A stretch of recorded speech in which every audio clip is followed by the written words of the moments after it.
ভাঙড়ে নিহতদের পরিবারকে মঞ্চে নিয়ে সভা করল সিপিএম। ভাঙড়ের লাউহাটি মোড়ের সভাতে ছিলেন সুজন চক্রবর্তী সহ দলের নেতারা। 18 ফেব্রুয়ারি ভোজের হাটে পাল্টা সভা ডেকেছে তৃণমূল। ভাঙড় নিয়ে পথে নেমে গ্রেফতার হয়েছিলেন সিপিএম নেতারা। গ্রামে গিয়ে নিহতদের পরিবারের সঙ্গে আগেই দেখা করেছেন তাঁরা। এবার ভাঙড়ের মাটিতে দাঁড়িয়ে সভা করলেন সুজন চক্রবর্তীরা। জনসভার অনুমতি নিয়ে প্রশাসনের সঙ্গে কয়েকদিন ধরেই টানাপোড়েন চলছিল সিপিএমের। ঘোষিত জায়গা থেকে মঞ্চে সরিয়ে দেওয়া হয়। শেষে লাউহাটি সিনেমা হলের পাশে বক্স বাজিয়ে সভা হয়।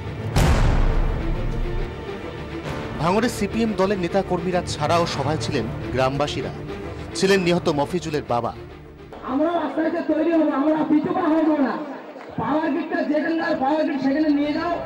সভা থেকে সুর চড়ান সিপিএম এর নেতারাও।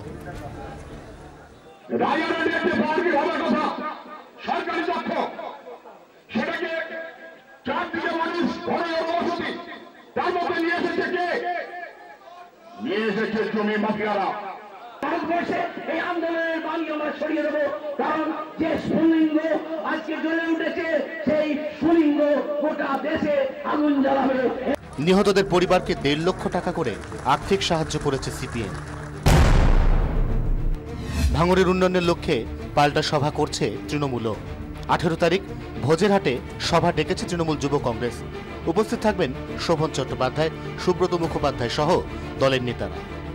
ব্যুরো রিপোর্ট, 24 ঘন্টা।